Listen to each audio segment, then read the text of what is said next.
Assalamualaikum warahmatullahi wabarakatuh. Alhamdulillah kami hari ini berada di lokasinya Pak Agam, berada di Blambintang. Yaitu dalam rangka kunjungan harian kami.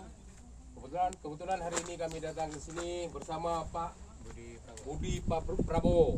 Kami mengadakan pemupukan susulan.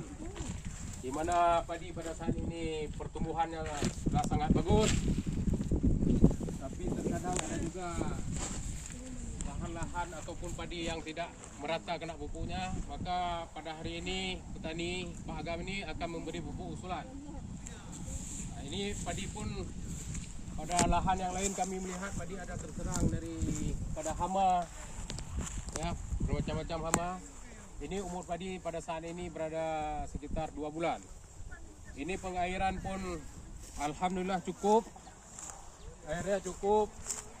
Kemudian pematang sawahnya pun bersih. Ini seperti ini. Padi ini agak menguning sedikit, maka perlu penambahan pupuk susulan. Inilah lahan Pak Agam yang luasnya lebih kurang 2 hektar kurang sedikit.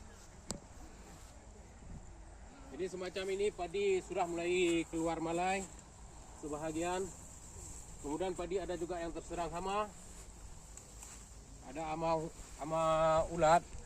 Makalah ini kami lakukan kunjungan setiap minggu. Terkadang ke lahan ini, terkadang ke tempat lahan desa-desa lain, hamparan-hamparan lain.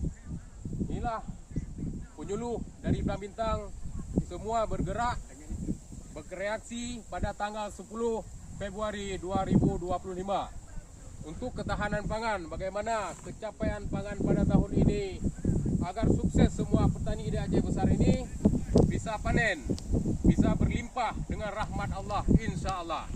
Sekian.